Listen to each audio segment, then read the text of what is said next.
किसी को क्रेडिट की चिंता, किसी को कोटा में कोटा की दरकार, कोई मजहब के नाम पर अड़ा, नारी शक्ति वंदन पर सियासी मंथन। महिला आरक्षण बिल पर लड़ाई अब संसद के अंदर और बाहर दोनों जगह छिड़ चुकी है।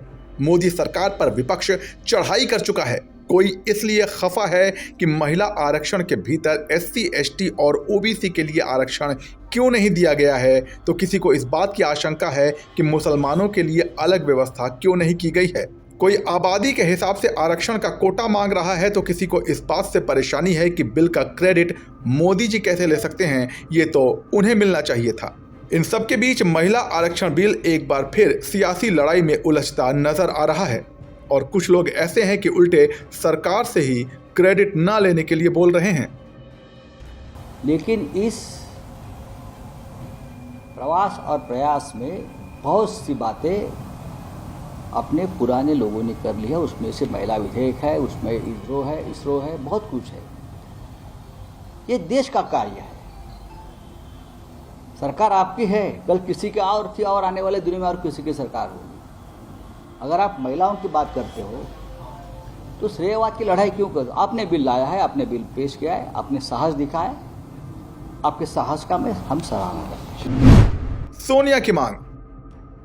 कांग्रेस सांसद सोनिया गांधी क्रेडिट और कास्ट दोनों ही मुद्दों पर सरकार के सामने खड़ी हैं।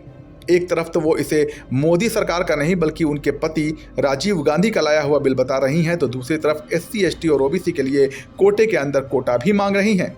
मजे की बात यह है कि इतना सब कुछ करने के बाद भी वो कह रही हैं कि कांग्रेस का हाथ महिला आरक्षण बिल के साथ है। भारतीय राष्ट्रीय कांग्रेस की मांग है कि यह बिल फौरन अमल में लाया जाए, लेकिन इसके साथ ही कास्ट सेंसस कराकर शेड्यूल ट्राइब, OBCs की महिलाओं के आरक्षण की व्यवस्था की जाए। ओवैसी का दर्द।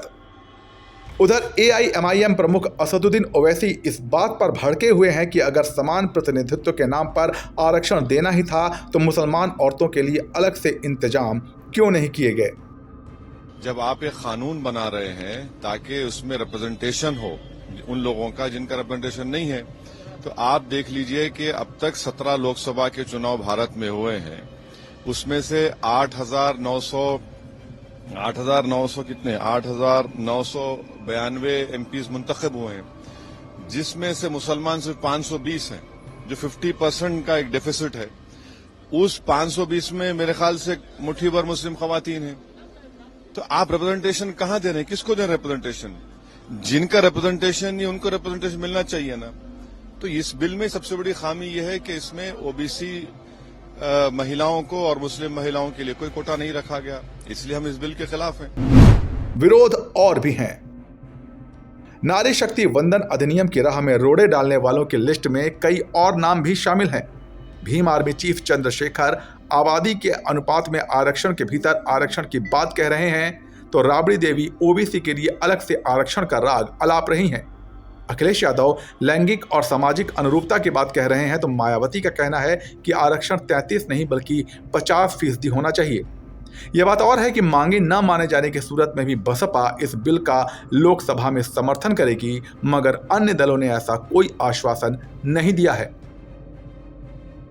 ऐसे में क्या यह बिल इस बार भी पास हो पाएगा?